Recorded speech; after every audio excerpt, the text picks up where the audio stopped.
Masaganang araw, mga kapatid ko kay Kristo. Mapagpala po at mapayapang araw po sa inyong lahat. Bago po ang lahat, maraming salamat sa walang sawa niyong pagsuporta, pagdadasal, pakikinig, pag-like, pag-subscribe, pag-comment po araw-araw. Ako po ay taos pusong nagpapasalamat sa inyo. Ang inyong brother Nico po. Ano po ang natutunan nyo sa episode 1 na ang title ay Kapag ang puso at isipan mo ay tahimik? Ano ang mangyayari sa iyo?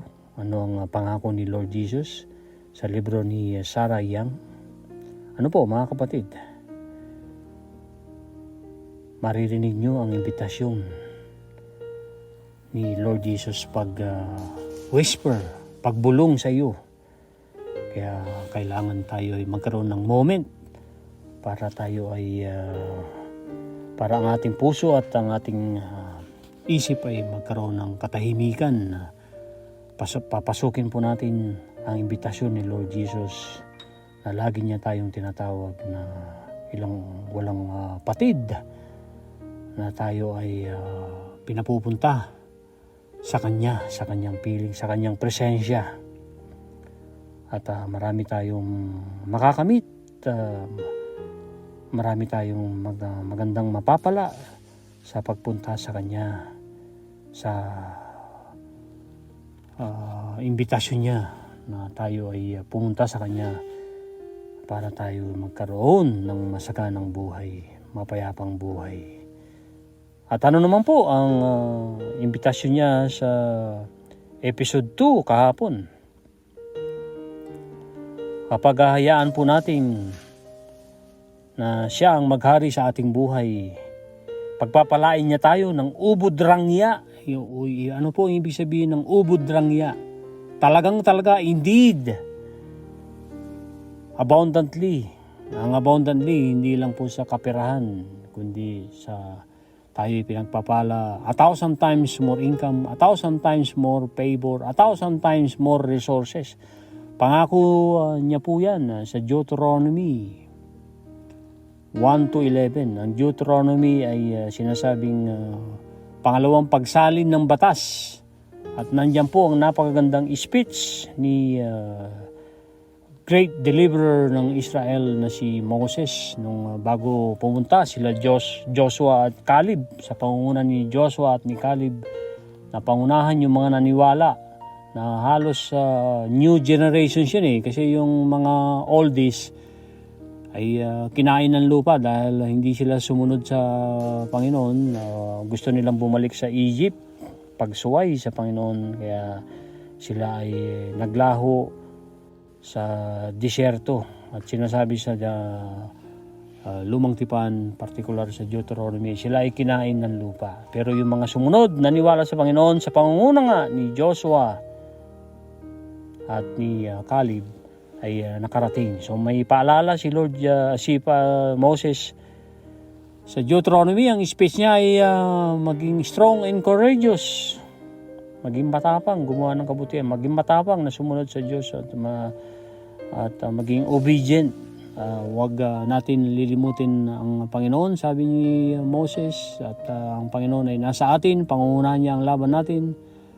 Lahat ng mga battles ay ibibigay niyang victory.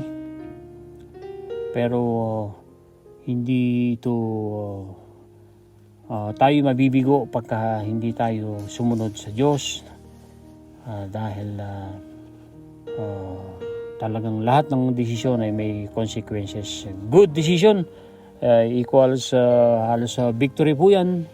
Bad decision, dahil yan galing yan sa bad attitude mo. Good decision ay good attitude po yan. So good attitude equals good life. Bad attitude equals bad life. Sinabi ni Jack LaLanne. Kilalang kilala si Jack LaLanne sa fitness. At marami siyang mga ginawang napakaganda, nag-glorify sa Panginoon. Siya ay mabuting Kristiyano. So kung hayaan mo kung pagpalain ka ng ubod rangya hanggang wakas, ay pumunta ka sa akin At kung ikaw ay napapagod, sabi sa episode 2, ay sa akin ka pumunta. Kung mabigat na yung dala mo, anumang dala mo yan, dala mo na yan na bag, na super bigat sa'yo, ibigay mo sa akin ako ang bubuhat. Ang episode 3 today natin, mga kapatid, pumunta ako para magkaroon sila ng buhay ng masagana. Nasa John 10:10 po yan. So ang episode 3 ngayon nasusulat sa Mateo 1:23, chapter 1 verse 23. Yan po yung sinabi ng hell na magkakaroon na sisilang ang Lord Jesus Christ ni Mama Mary at papangalanan siyang Emmanuel. Ang ibig sabihin po ng Emmanuel ay God is with us. And then John 10:10, ang magnanakaw, which is tinutukoy dyan si Satanas, ay darating para siya ay magnakaw at to destroy, para sirain tayo. So yan ang implies na pagka hindi si Lord Jesus ang ating pinili, si Satanas ang ating pinili, kasi dalawa lang yan. Kung if you are not for me, sabi ni Lord Jesus, you are against me. So kung kay Satanas, walang pakay lang si Satanas, hindi tayo mapapabuti kay Satanas because he will be with our permission na to steal and to kill. Pero ang ating Panginoon, pumunta siya rito para tayo magkaroon ng buhay, mahabang buhay, masaganang buhay, malusog na buhay, masaganang buhay. Dahil nasa John 10:11, si Lord Jesus ay pinaka-good shepherd natin. Good shepherd. Surely and goodness and mercy shall follow me, sabi ni King David sa Psalms 23:6, all of the days of my life, and I will dwell. Mayroong party po si King David doon. Mayroong party tayo na tayo ay bumalik-balik. Huwag nang umalis. Mag-dwell in the house of the Lord forever. So yan po ang mga scriptures na isinare ni Sarah Young. Ay ito na po. Banggitin ko na po kagad, talakayin na po kagad natin ang episode 3. Sabi ni Lord Jesus, learn to enjoy life more. Sabi niya sa iyo, sabi niya sa akin, relax, remembering that I am God with you. I crafted you with enormous capacity to know me and enjoy my presence. Malinaw na mensahe ni Lord Jesus Christ yan. Hinango nga po sa Mateo 1:23 today at John 10:10 kasama ang John 10:11. When my people wear sour faces and walk through their lives with resigned rigidity. Rigidity means ano po yan? Katigasan. Rigid. I am displeased. Displeased is hindi nasisiyahan ng Panginoon. I am displeased. Pagka may katigasan tayo ng ulo, katigasan ng ating puso, pagka tayo baluktot, pag tayo ay hangal at disobedient po tayo, nalulungkot, hindi nasisiyahan ng ating Panginoon. When you walk through a day with childlike delight, savoring every blessings, anong mangyayari? Dito sa susunod na pangako ni Lord Jesus, you proclaim your trust in me, your ever-present shepherd. The more you focus on my presence with you, the more fully you can enjoy life. Wow! Napakagandang pangako. Amen? Glorify me through your pleasure in me. Thus you proclaim my presence to watching Word Mundo. Yan po ang mensahe ni Lord Jesus sa atin in English. At ipapaunawa ko naman sa salita natin sa pagsasabuhay ko din sa mga insights ko ng mensahe ngayon ni Lord Jesus na ang pamagat ay pumunta ako, dumating ako para magkaroon sila ng buhay. Sila means tayong lahat, ikaw, ako, kapatid, ng buhay. Ibig sabihin pag sinabing buhay, hindi death. Death implies kasakitan at kahirapan at anumang magulong buhay. Yan po ay death. Hindi yan ang handog ni Lord Jesus. Tayo lang kasi ang namimili. Hindi po God's will na tayo maghirap, na tayo ay magdusa. Ang God's will po sa aking pananaw, mga kapatid, sa pag-aaral ko rin, bagito pa akong nag-aaral ng Biblia at sinasabuhay ko sa tulong ng Banal na Espiritu para sa glory ng Panginoon ay buhay, masaganang maayos, mahahabang buhay. At ang kaloob ng Panginoon, sabi ni Pastor Ed Lapis, na tayo'y mabuhay at least 70. Kung malakas tayo at naging dinisiplina natin ang ating isip, salita at gawa at nag-exercise tayo kasi ang lahat ng maka-Diyos ay nag-exercise. Tayo ay natutulog ng maayos, 7 to 9 hours ayon sa pag-aaral ng sleep scientist na si Dr. Matthew Walker. Sumusunod po tayo dyan.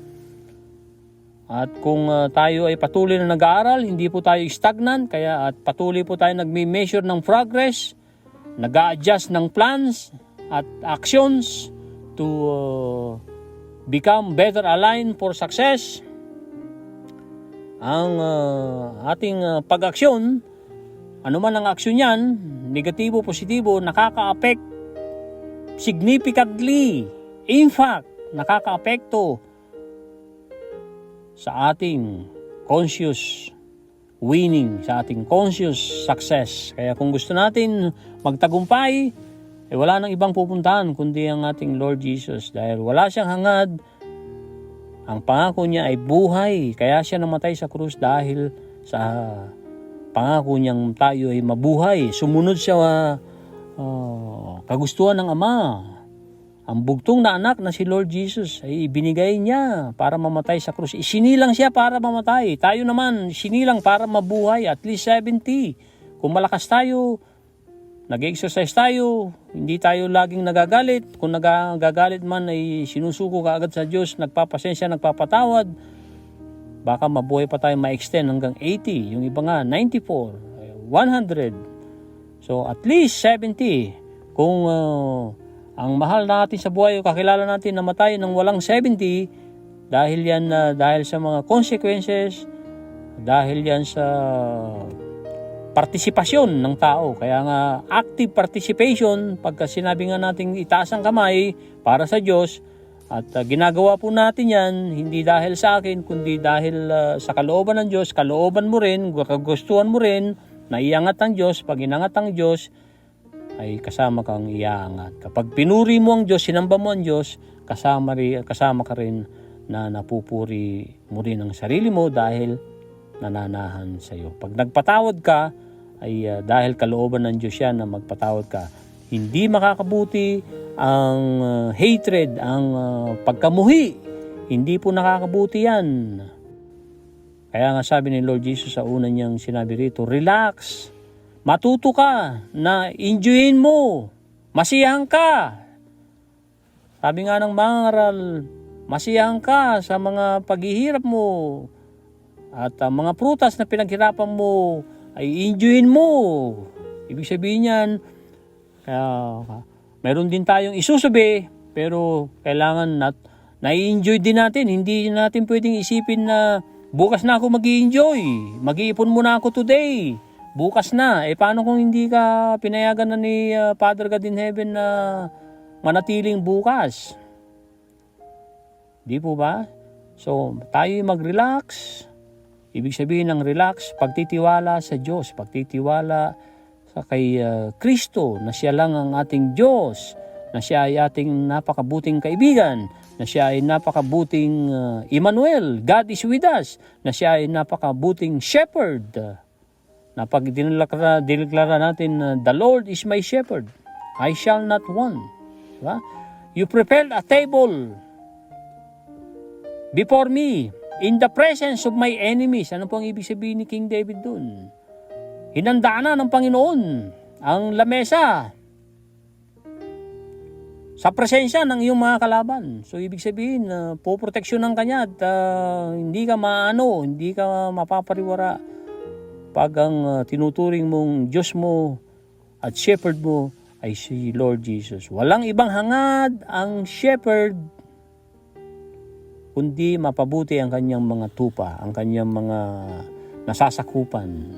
Kahit may nawalang isa, aalis siya, nahanapin niya yung isa. Hindi dahil papabayaan na niya yung 99 kung meron siyang 100. Aalis siya, hanapin niya yung isa dahil ayaw niyang mapariwara yung isa. Alam niya yung 99 nasa mabuti ng kamay. Yun ang ibig sabihin nun. Dahil kung in negative side, bakit aalis pa ang shepherd? Hanapin niya yung isa, meron naman siyang 99. Dahil sa 100 tupa na wala isa, ay hindi dahil hindi niya na mahal yung 99, kundi mahalaga sa kanya ang 99. Alam niyang masunurin yung 99, yung isa na nawala, hahanapin niya yun. Dahil mahal niya pareho. Mahal niya yung 100 tupa niya. So, matuto po tayo mag-relax, magkaroon ng moment. Mayroong laging oras sa Mangangaral, Kapitulo 3, versikulo 1 hanggang 8, mayroong lahat ng time. May time ng pagtatrabaho, may time na pagkain, pag-break time.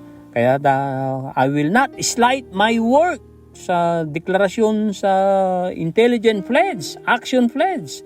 Hindi ko sasadyang pipitikin, nanakawin ng trabaho. Buong sweldo, kulang ang serbisyo. Hindi ko sinasabi po yan sa inyo mga kapatid dahil ako isang leader ng REC Cleaning o isa sa owner or caretaker ni Lord Jesus sa REC Cleaning. Sinasabi ko po yan dahil ako rin ay sinisweldoan ni Lord Jesus. Why I am in the payroll na tanong ni Brian Tracy ay nasa payroll po tayong lahat ni Lord Jesus Christ. Ang talent, time treasure, talent ay galing sa Panginoon yan. So, pag ginamit natin ang time, treasure, talent, motivation natin not to earn money, kundi to use that time, treasure, talent for God's greater glory, ay law of the universe po yan. Lalabas ang resulta, na magandang resulta, ibig sabihin, mako-compensate ka. So, ang motivation po natin ay good service, deeds, not words. Ang salita nila Napoleon Hill, nila Thomas Edison, nila Andrew Carnegie. Deeds, gawain, action, hindi lang salita. Yes, sasabihin mo, nangangako akong tutulungan ko kayo. Parang kung ikaw ay politician, kung ikaw gagawin mo yan, you will turn into action. Mamahalin ka ng tao. At kahit matagal ka nang wala, kung ikaw ay politician, lagi kang ibibida at yung mga iniwan mong angkan mo ay matutuwa dahil naalala pa ng tao ang lagi mong ginawa. Ginawang kabutihan, hindi ginawang kasamaan o pagnanakaw sa kaban ng bayan. At sabi pa niya, tandaan natin, tandaan mo, tandaan ko, tandaan natin lahat na ako ay nasa iyo, na ako ay Panginoon, na nasa iyo ako. Wow! Alam niya ang mangyayari mamaya, bukas, next month, sa isang taon, sa susunod na 10 taon, sa mga darating na panahon. Alam niya, pero hindi natin alam ang mangyayari. Unknown po ang sinabi na rin ng Mangangaral sa 6:16. Walang makakapagsabi kung kailan tayo mamamatay. At sa Mangangaral 8, sabi ni Pastor Ed Lapis, at ang kamatayan ay hindi natin mapipigilan. Parang hangin na hindi natin kayang pigilan. Kaya Saan tayo pupunta? Ano ang dapat natin laging gawin? Ang tandaan natin, lagi nating tandaan na pumunta si Lord Jesus Christ dito.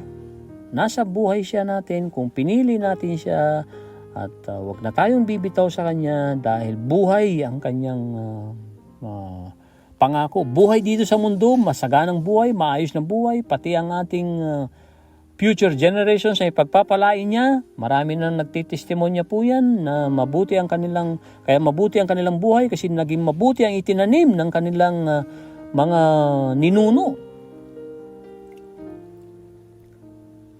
Law of sowing and law of reaping po yan. So patuloy po tayong gumawa ng kabutihan dahil may pangako si Lord. Pumunta siya rito para sa buhay at may pinangako pa siya na I go prepare mansions for you. Hindi ko sasabihin to kung di totoo. So pagdating natin, pag tinawag na tayo at papapasukin niya tayo, dahil siya ang ilaw, siya ang daan, siya ang katotohanan. Eternity na po nakasama natin ng Panginoon dahil lahat tayo ay haharap sa Panginoon. Lahat tayo ay haharap sa Panginoon. Tandaan po natin yan, Panginoon. Mga kapatid, ang Panginoon ay na gumawa sa atin, na gumawa ng universe. May panahon, sinabi rin ng mga ngaral na lahat tayo ay hahatulan, lahat tayo ay haharap sa Kanya. So, mabuti ang gawin natin dito. Hindi man perpekto, pero sa tulong lagi ng Banal na Espiritu, kung hihingin lagi natin ang tulong ng Banal na Espiritu. Kaya enthusiastic ako na ituro sa inyo to. At walang sawa kong sasabihin sa inyo to, mga kapatid. Dahil sa tingin ko nga ay isa ito sa itinawag sa akin, isa ito sa pinapagawa sa akin ng ating Panginoong bigyan kayo ng ilaw, bigyan kayo ng gabay dahil talagang mapapaganda ang ating buhay. Kung may mga decision tayong hindi pleasing to God ay talagang tayo rin ang aani niyan. Ikaw ang nagtanim, ikaw ang aani. Ano man ang itinanim, aanihin. Ang Panginoon, sabi ni Bishop Broderick Pabilio, ay nagpaparusa ng 4 na tiklop na saling lahi. 4 na tiklop po. Ayon sa Bible. Maniwala man tayo hindi, mayroon pa nga lahat ng consequences mayroong natural law, mayroong spiritual law. Kaya umiira lahat yan. Gravitational law. Kung tatalong ka, nadulas ka sa gilid ng building sa labas, kahit nagdasal kang hindi isalba ka dahil nadulas ka doon, mahulog ka. Gravitational law po yan. Kaya sa 4 na salin lahi, pag tayo ay nagkasala, wala na tayong matagal, 4 na saling lahi natin ay mapaparusahan hanggat hindi naihingi ng tawad yung kasalanan na yun. Pero napakaganda naman, 10 tiklop na salin lahi naman. Kaya nga tama sila Pastor Joel Austin na nagbibigay ng gantimpala, pinagpapala ng Panginoong Ama sa Langit ang anak niya na sumunod sa kanya, at pati yung kanyang 10 saling lahi ay mapapabuti, mapapaburan. 1,000 times of income, mayroon din siyang 1,000 times of resources. Sino ang nag-iisang source, mga kapanalig ko? Si Lord Jesus lang. Pero napakarami niyang resources. Ang trabaho natin ay isa sa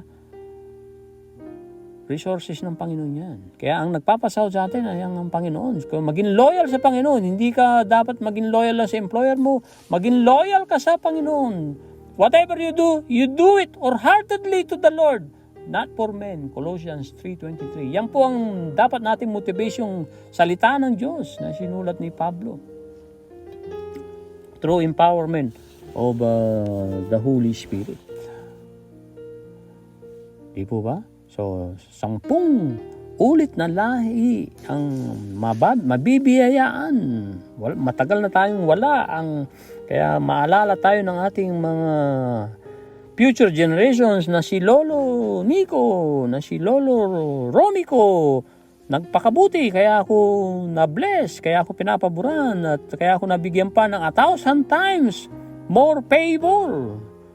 Ang sinabing 1,000 times, pag sinabing 1,000 lang, doon na matatapos. Hindi, walang patid yun ang ibig sabihin. Sa Deuteronomy 1-11, namnamin, i-meditate, pag-aralan, pag-nilay-nilayan, pag-gulay-gulayan. Yang salita ni Moses na galing sa Diyos, na pag kayo magiging masunurin, mayroon akong 1,000 times more income sa inyo, 1,000 times more resources sa inyo. Dahil napakarami kong resources, sinasabi ng Father God in heaven. At papaboran ko kayo 1,000 times. Ibig sabihin, ang pagpabor ko sa inyo ay walang patid. Walang tigil. Todo, walang preno. Yan, mga tinding salita yan. Indeed, talagang talaga na mapapaboran tayo. At kung kakalabanin man tayo, kinalaban nila ang Panginoon, tayo ay magwawagi. Dahil yan ay pangako sa mga masunuring tao. I crafted you, sabi niya. Ibig sabihin, handmade. Ginawa niya tayo. Siya ay potter. Tayo ay clay. Siya ay naghugi. Siya ang naghugi sa atin. I crafted you with enormous. Wow, enormous. Napakalaki ng kapasidad. Kung tingin mo lang capacity mo ay ganito, hindi, enormous. Napakalaki, hindi kayang sukatin. Yan ang ibig sabihin, tingin ko, yung salitang enormous. Capacity to know me. Na alamin mo, sino ako. Alamin mo ang salita ko, mga gusto ko, mga pangako ko. At alamin mo rin ang ayaw ko at huwag mong gawin ang mga ayaw ko. Na babasa mo yan, kapatid, sa Bible. At mai-enjoy mo, masisiyang ka sa aking presensya. Wow! Papuri sa Panginoon. Talagang totoo pag pinupuri natin ang Diyos, kumakapit tayo, pag sinasali natin siya. Kaya bumibigat ang laban kasi sinosolo natin ang laban. Sinosolo natin ang laban, mga kapatid. Kaya sabi ni Oprah Winfrey, create the highest, grandest vision possible for your life because you become what you believe. Because you become what you believe. Create the highest, grandest. Gawin mo. At i-create mo. Likahin mo, kapatid. Ang vision mo. I-vision mo, identity mo. Ano ang identity mo, kapatid? Ikaw, kinakausap kita, kapatid. Ano ang vision mo? Ang vision mo, identity mo yan. Ikaw ay kataas-taasang anak ng Diyos. Anak ka ng kataas-taasan Diyos, kapatid. Kaya kaya mong gawin, likahin ang pinaka-the best na vision mo. At ikaw ay you will become what you believe. Sinama ko lang yan, sinali ko lang yan na kasi may party tayo. Now we should create. We should, dahil life is procreation, and we should measure our progress and adjust our plans and actions to become better aligned for success. At takbuhin natin ang marathon ng ating buhay. Huwag natin itakbo ang marathon ng iba. At sa pagtakbo ng buhay, sabi ni Oprah Winfrey, kung babantayan mo lang ang tumatakbong kapwa mo, hindi ka mananalo. Takbuhin mo lang ang marathon ng buhay mo. May sarili tayong may kanya-kanya tayong marathon ng buhay. So gawin ang parte natin. Nasa Diyos ang awa, nasa tao ang gawa. Ibig sabihin ng napakagandang quote na isinama sa The Mental Dynamite book, edited and annotated by James Whittaker, isang Australiano na meron ding version ng Think and Grow Rich, The Legacy. Nagtagumpay din ng todo yan sa pahintulot ni Don M. Green. Sino po si Don M. Green? Siya po ang mula year 2000 siya ay direktor ng Napoleon Hill Foundation. 1970, matagal nang wala, hindi pa ako sinisilang. Ang yung brother Nico ay sinilang nung 1971 sa pahintulot ng Panginoon sa nanay ko nanay ko Bering at tatay ko Guding ay matagal nang wala si Napoleon Hill, 1970. Pero hanggang ngayon at mananatili ang kanyang turo dahil napakaganda ng kanyang turo, perseverance, persistence, imagination, mga bigay ng Panginoon yan at mga ayuda, mga tulong ng Panginoon. So isinare ko lang sa inyo, page 30, quote ni Oprah Winfrey na ibinahagi ng author ng The Mental Dynamite book, edited and annotated by James Whittaker.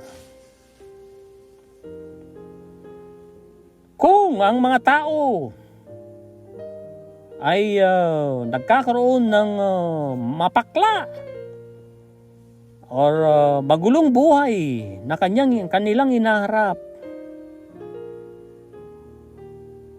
ay na ang kanilang buhay, sinasabi dito sa mensahe na itinatagalog ko po sa inyo mga kapatid, with rigidity, kung ikaw ay susuko sa katigasan mo or ipagpapatuloy mo ang katigasan mo, sabi ni Lord Jesus, hindi ako nasisiyahan. You displease me, sabi niya rito. Pero, datapwat, subalit, kung ikaw ay maglalakad na parang childlike, bata, ang bata ay walang inaalala yan. Kaya nalilimita ng bata kasi hindi mo kaya yan, mga negative na programming.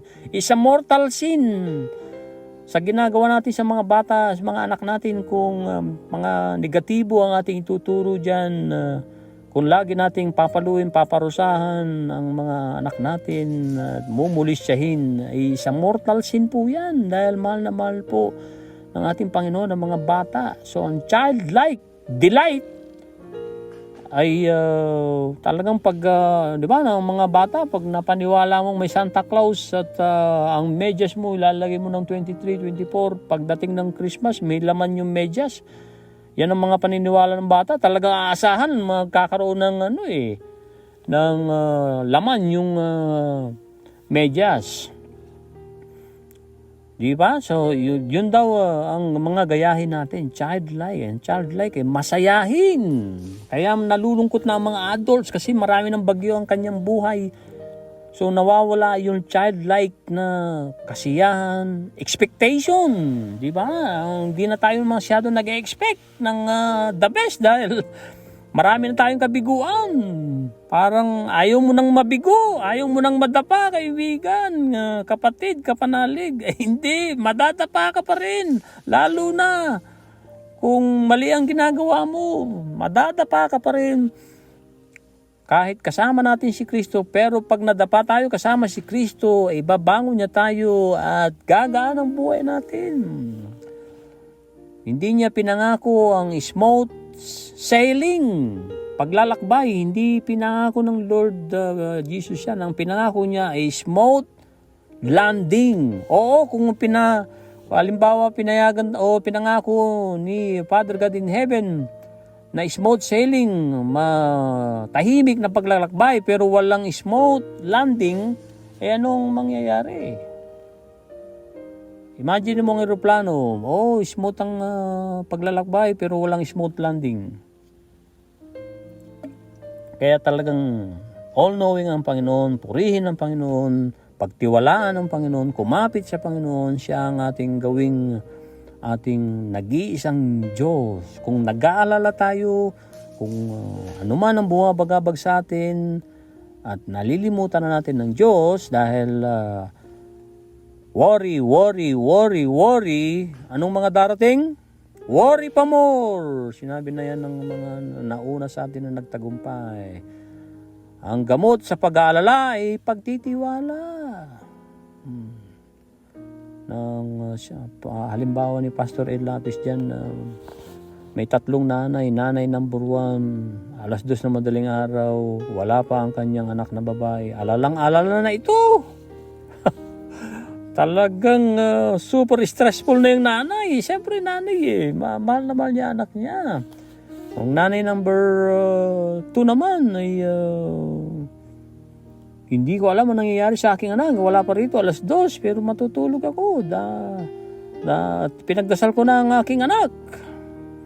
Naingatan siya ng Panginoon. At ang nanay number 3 na pinaka-the best sa lahat, the best na rin yung nanay number 2. Sabi niya, matutulog ako kahit wala ang anak ko dahil alam kong mahal na mahal ng Ama sa Langit ang anak ko. Mas higit ang pagmamahal ng Ama sa Langit sa anak ko kaysa sa akin. Kaya wala akong magagawa dahil hindi ko naman alam ang nangyayari. 2 a.m. ala pa ang aking dalaga. Pero matutulog na ako ng mahimbing dahil alam na alam kong mahal na mahal ng Ama sa Langit ang aking anak. Wow, di po ba? So naasa atin po yan. Change the way you look at things and the way you look at change. Sino po nagsabi niyan? Si Dr. Wayne Dyer. Ang sumunod pong mensahe ay nanamnamin mo ang kada blessings ko. Pag sinabing blessings, ano pong ibig sabihin yan? Lahat ng pinaka-the best ay blessings ng Panginoon yan.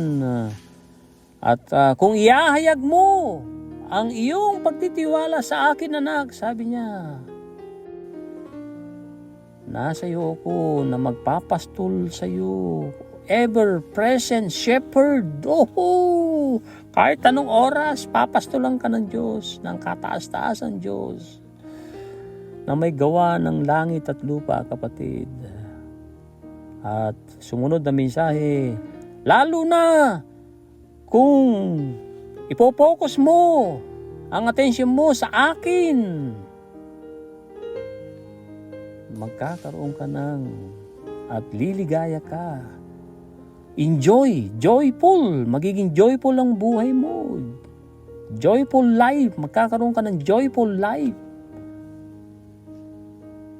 And sabi pa ni Lord Jesus dito, glorify me through your pleasure in me. Ibigay mo sa akin ang glory mo sa pleasure in me, sa aking presensya. At kung iahayag mo, nandito na tayo sa huling bahagi, at kung iahayag mo, Nico, ikaw kapatid, kinakausap ka ng Diyos, kapanalig, kung iahayag mo ang presensya ng kataas-taasan Diyos, na ako'y pinapastulan ng kataas-taasan Diyos, na I'm strong in the Lord, matapang na matapang ako, na gumawa ng kabutihan, na sundin ng Panginoon, dahil naniniwala akong obedience to God is the only sure, nag-iisang sigurado na foundation, na pundasyon ng buhay, ay ang pagsunod ko sa Diyos. Siguradong sasamahan niya ako dito sa buhay ko, dito sa journey ko. Kung papayagan niya akong ang kaloob niya ay 70 or i-extend pa niya. Kaya nga sabi ni Pastor Lapis, kung 70 ka na, hindi na masamang mag-graduate ka.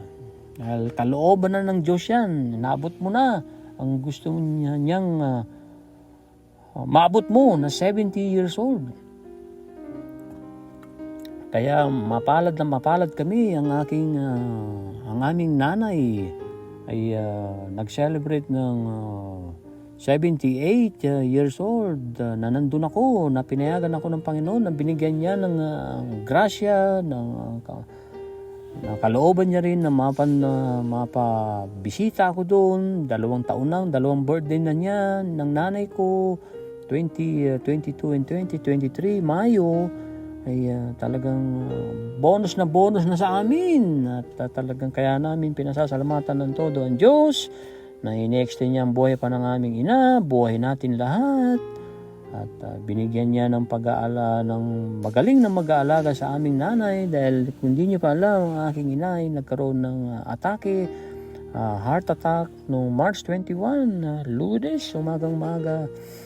At sa grasya ng Panginoon, sa healing, sa pagpapagaling ng Panginoon, sa pahintulot ng Panginoon, hanggang ngayon nananatili ang aking nanay, at malakas, kung lumalakas na siyang kumain at laging pumapalakpak, ginagalaw niya yung kanyang kaliwa, at nare-recognize niya sa sino mang mga kausap na niya, nasasabi na at isesenyas niya ang mga ayaw niya o mga kung ano man ang gusto niya. Diba, tatapikin ng tiyan, gutom, tatapikin sa banda dun sa masilang bahagi niya, ibig sabihin nagpo, and then iiling kung ayaw niya. Pero matutuwa pag natuwa naman siya, katulad ng mga ginagawa niya, natutuwa siya. Pinasasalamatan niya ang aming kapatid na si Belen, na bunsong kapatid namin na nag-aalaga sa aming ina, ay minamasahe pa sa kaliwang kamay ng aking inang kapatid ko sa kanyang braso, at inihipo ang kanyang tinatawag siya, at ihipo, inahawakan ng kanyang pisingi ang mukha ng aking kapatid na si Belen. So ang aral po dito, mga kapatid, basta ka gusto mo pang mabuhay, ay mabubuhay ka pa sa pahintulot ng Panginoon. Sa pahintulot ng Panginoon. Ang isa sa natutunan ko sa nanay ko, na kung bakit nananatili siyang buhay na buhay pa kahit na naatake na siya at hindi nakakabangon mag-isa, pero segundo ay pinapagaling siya ng kataas-taasan Diyos, dahil mabilis siyang magpatawad, dahil matulungin ng aking nanay. Very inspiring. Hindi niya matitiis na hindi kaabutan pagka pumunta ka sa kanya. At lagi itong mayroong impok. Yes, yung pa isa sikreto ng ating buhay. Yung pa dapat natin gawin. Nag-i-impok, pero hindi dapat nakapokus na impok. Hindi na magsasaya today. Hindi mo na ako kakain ng masarap today kasi nag-iimpok ako. Bukas na ako kakain ng masarap. Ay hindi po. Kailangan lasapin din natin ang ating pinaghirapan. Pag tayo umani, sumweldo, mayroon ding para sa atin. At kinakailangan kung luman-luma naman na ang ating jacket, ang ating damit, at kailangan na tayong magpalit. Kasi kailangan din natin maging presentable. Hindi tayo dapat laging mukhang basurero. At inire-represent natin ang ating Panginoong Hesus. Kaya ang Kristiyano ay nagbibihis ng mahusay, pero hindi nakasentro doon sa kanyang ibibihis. Nakasentro yung kalooban niya, na alam niyang nagtitiwala siya sa Panginoon, naaalagaan siya, pakakainin siya, at kung may pinagdadaanan siyang bagyo sa buhay niya, sakit, at anumang problema, ay alam niyang masusolusyonan, dahil alam niya, lahat ng naniniwala sa Diyos, mga kapatid ko kay Kristo, alam natin ang lahat ng problema ay may solusyon. Ang problema, kung walang solusyon, ay ano po, mga kapanalig, hindi ang problema. Kaya minsan sinasabi ni Pastor Ed Lapis, Pastor Ed, ano kaya ang gagawin ko sa problema ko na walang solusyon? Sabi ni Pastor Ed, walang solusyon, hindi ang problema, matulog ka. At may isa pang share na natutuwa ko kay Pastor Ed Lapis noong bago siyang pastor at usong-uso pa ang counseling sa over the phone. 2:00 na madaling araw may tumawag sa kanya, sinagot naman niya dahil atat siyang pagsilbihan ng Panginoon. Sabi ng babae, Pastor Ed, anong gagawin ko? 7 taon na akong niloloko.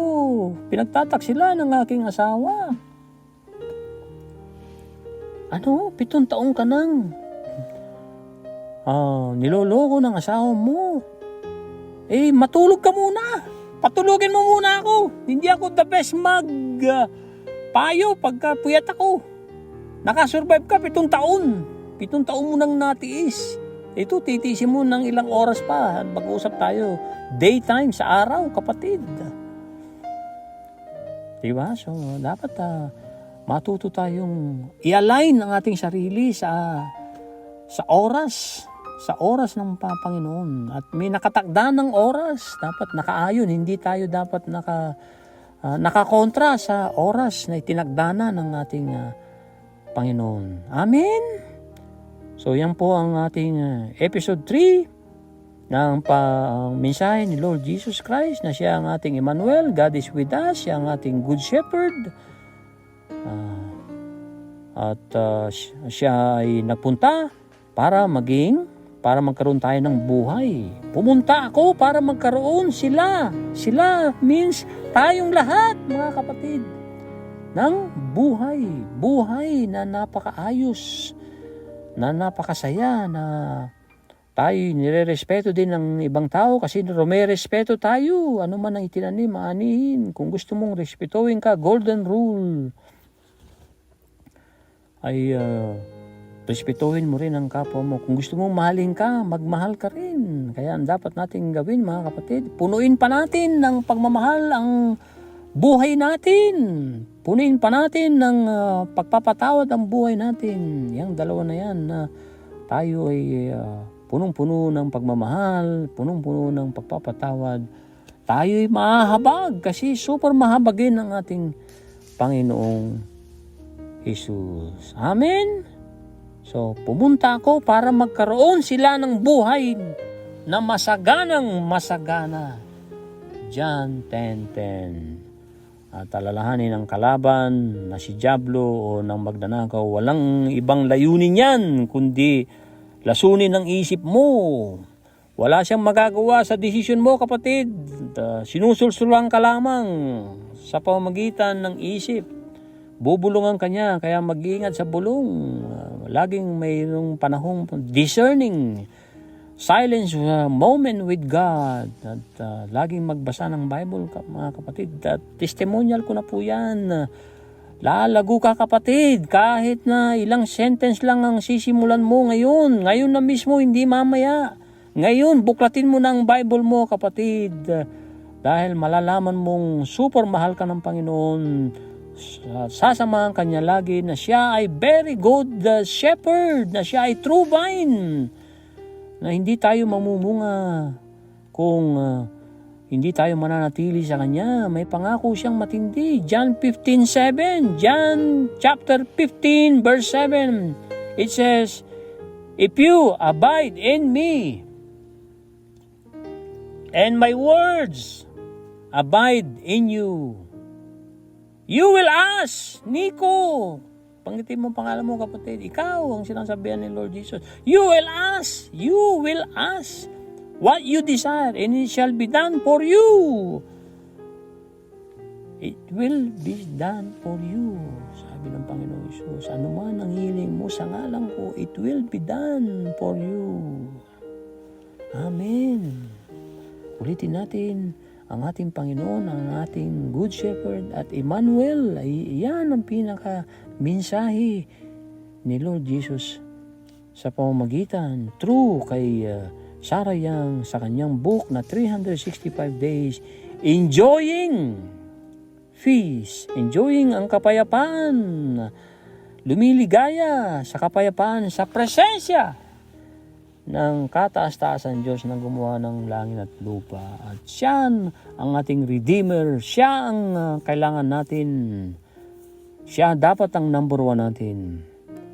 Ito na po ang dasal ng Holy Spirit. Samahan niyo ko. Ang active participation ay significantly impacts, nakaka-apekto ng matindi sa ating conscious, sa ating pag-iisip na conscious winning or conscious success. Kaya pag tinaas mo kamay mo para sa Panginoon, kagaya ngayon, naitaas ko na po ang kamay ko, sabayan niyo po ko. Ayan ay tinutulungan mo sarili mo na ikaw ay magtagumpay. Holy Spirit, I accept your invitation to love your words, to embrace your words, and to walk in total obedience to your words. In Jesus' name, Amen. Salamat po, kapatid. Bye now. God bless.